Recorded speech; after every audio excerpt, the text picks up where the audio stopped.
Hello, magandang gabi, magandang tanghali, magandang umaga, mga kaibigan. Ngayon ay magluluto tayo ng fried rice kimchi. Okay, pero bago yan, magpiprito muna tayo ng kanyang partner at ito ay itlog. Okay, ito ay itlog. So, first, unahin natin muna yung itlog and after that, i-set aside natin yan siya mamaya para hindi masyado mainit. Okay? So, ayan na. Ilagay natin yung egg. Lutuin natin yan siya.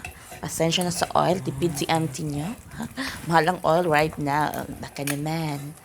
Alright? So, mahal ang ating oil sa ngayong panahon.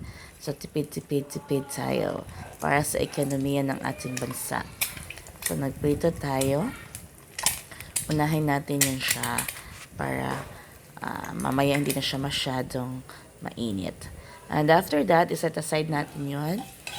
Magigisa tayo ng bawang. Okay, bawang. Saute, mekas tayo. Ganyan pala siya, no? Nakita ko siya last time, pinanood ko pa na gawin. And very easy lang pala talaga siya. Ayan, nilagay na natin ang sibuyas, bawang at sibuyas. Para masarap siya, mabango. Alam nyo ba, habang ginagawa ko to, mabango siya, no? Isa pa lang, ulam na. So, mekos tayo dyan.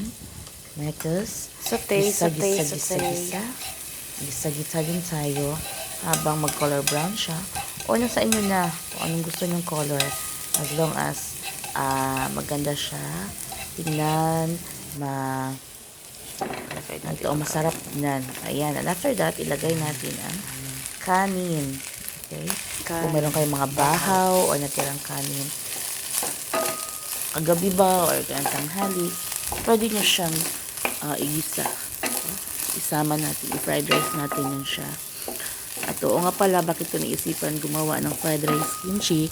Kasi nung isang araw, may nagbenta sa amin sa office ng kimchi at meron siyang natira na sabaw.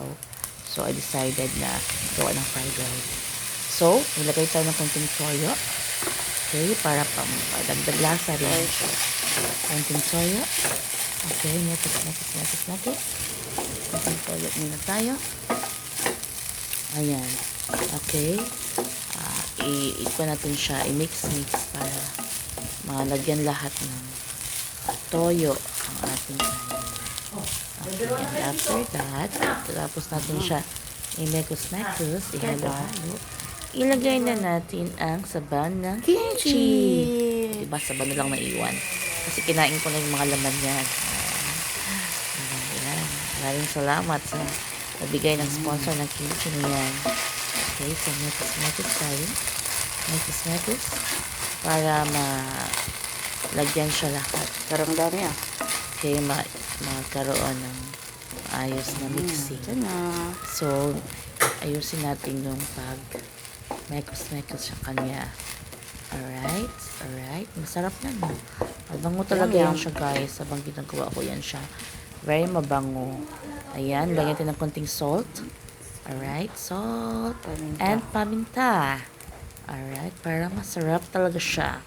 Konti-konti lang naman, nasa inyo na. Pero ang aking advice is konti lang. Ilagay nyo. Para kahit paano, yung kanyang taste is balance siya. Ayan. Masarap siya. Pwede na siyang kainin. Okay. Ulam na, kimchi pa lang. Nice. Mas maganda nga. Yung kimchi lang, okay lang siya. Makain na talaga siya. So, i-partneran lang talaga natin ng egg. Para mas masarap. Alright? So, yan. Lalamigin na lang natin yan siya. Set aside. Lalamigin. Para hindi masyado mainit habang kinakain. Ayan na. Finished product. Kimchi, fried rice, and egg on the top. O, diba? Ang sarap. Dinner ko pala yun ng isang gabi. Ang taste niyan is hindi masyadong mahalang. Kimchi. Mahalang sa basta maanghang, di masyadong maanghang. Alright. Haggard yarn. Ang sarap.